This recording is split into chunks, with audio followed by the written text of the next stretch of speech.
Well, that's the end of CES Day 1. I severely underestimated just how big this event really is. But here are just some of my favourite highlights that I managed to see and interact with at CES Day 1. We started off over in Automotive, taking a look at P3 and their Spark system. This is essentially an Android automotive system that is integrated directly into a ton of different kinds of vehicles, from motorbikes, cars, to HGVs, and even things like forklift trucks. Each of these are integrated slightly differently, allowing it to talk directly to the car so you can see things like top speed as well as your driving efficiency. But it was really interesting to see just how tightly integrated it all was into the vehicles, in particular things like the forklift truck, which allowed it to connect directly to the rest of the warehouse tech so you could see exactly what you needed to pick, and more importantly, when your next break was. We then head over to see HCMF. These guys essentially build and collaborate and create every single small piece of the car. They don't actually create vehicles. They did have what they suggested was a concept vehicle of a perfect vehicle with all of their tech within it. This included things like tintable roof glasses, as well as the entertainment system, and what I found most interesting was a way that they could project directly onto the glass. This allowed you to show the time, date, and calendars on the back glass so passengers could see it at all times. Conversational AI was a really big thing here at CES this year, and SoundHound was showing off how they had integrated it directly into motorbikes and cars. It integrated so deeply that you could ask it things like, how was my last ride?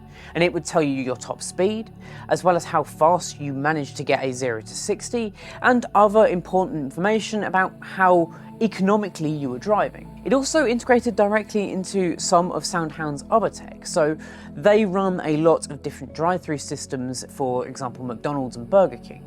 So while you were driving along in your car, you could conversationally ask it, hey, I'm a little bit hungry, I see there's a McDonald's coming up, could you order me a Big Mac and some fries?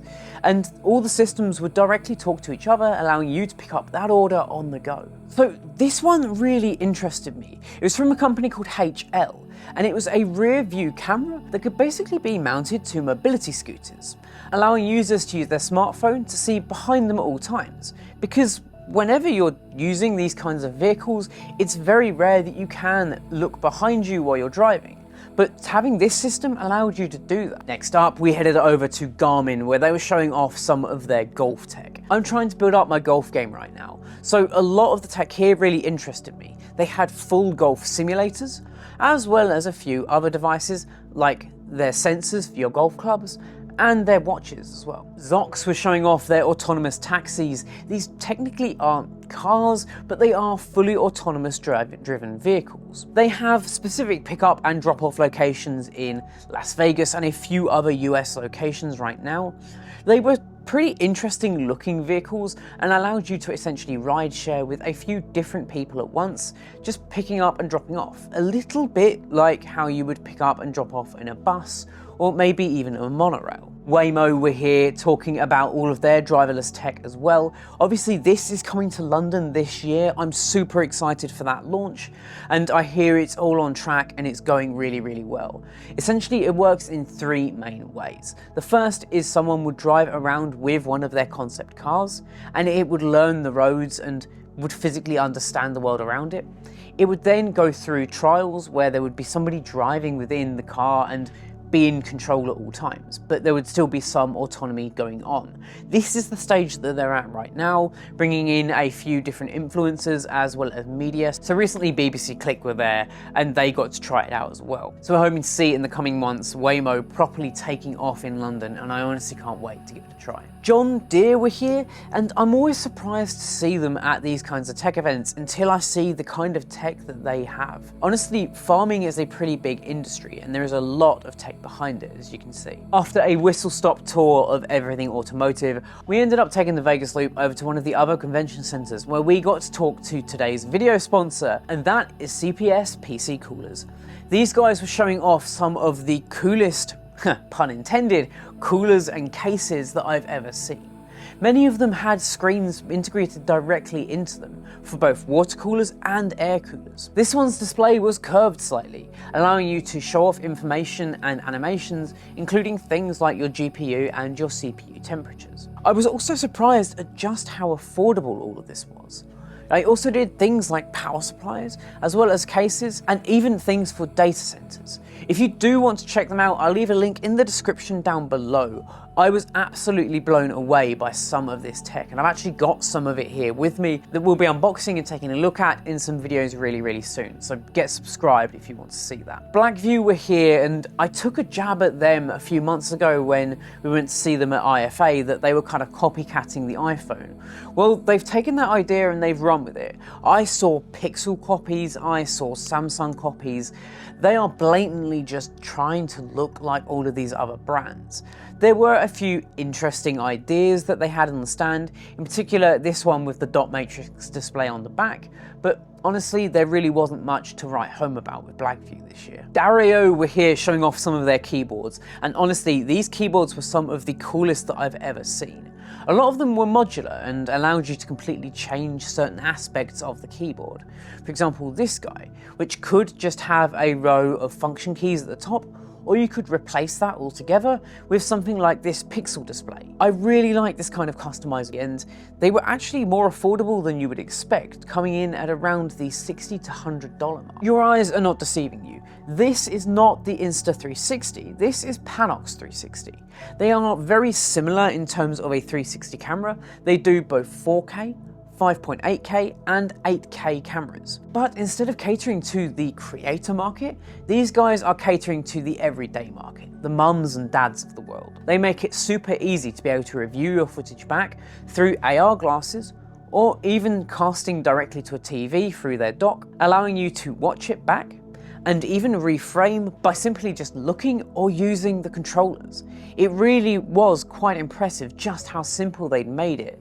And these guys are cheap too, coming in at about half the price of the Insta360. I'm really looking forward to checking out the quality on this to see how it compares. Next up was TalentPal. Essentially, this is like Tonybox and an AI companion had a baby. They are little plastic figures that can be attached to the house here, and they tell stories and have different personalities. But being AI, you could conversationally talk to it and adapt the story based upon how you would talk to it. I think this looks really cute and has so much potential, especially when Tonys are a little bit more of a passive experience. This encourages creativity, play, and so much more. Helicute were here showing off some of their drones and even their copy of the Pocket 3 DJI camera. Their drones were actually pretty impressive. They all came with 4K sensors, and their highest end model even came with a thermal camera. They all had different controllers and all came in significantly cheaper than their competitors. I'd be interested to see how they fly, especially with the larger ones coming in with a 31-minute battery time. SJ Cam was showing off some of their camera tech. This is essentially a little bit like the Insta360 style cameras and the action cameras, but on a much cheaper level. They had an 8K resolution camera here, and one that essentially had two cameras, one for daylight performance and one for nighttime performance. They were pocket-sized and really easy to mount to both yourself or to your hat or anywhere else on your body. Keychron obviously had some really cool keyboards. One of them was a ceramic design as well as a marble one. These looked absolutely beautiful, but what I was more interested in was that they had a ball-style mouse that also had quite a few function buttons on it as well. I get quite a lot of repetitive strain in my arm when I'm using a mouse, so I've started to use a ball mouse a little more in my work, and this seems like the absolute pinnacle of what a ball mouse can be. These were the Yimol audio receivers, and they had a few different ones. These were essentially for your hi-fi systems and for your systems that don't typically have Bluetooth support. They can now have it. They also had a really interesting set of earbuds that I really didn't understand and felt was just unnecessary. They were attached to what they called a pill box, so you could set reminders for an elderly person to take their pills in the app, and then it would take over the earbud and just basically remind them from within the earbud to take the pills. I don't know how useful this actually is, but it was cool to see some kind of innovation in terms of the audio space. Moondrop had a few really fun and funky looking headphone designs, from their pill earbuds all the way up to their all-metal design headphones. These guys looked really good and sounded just as good too. Another big thing that we saw at CES this year was anti-smart tech.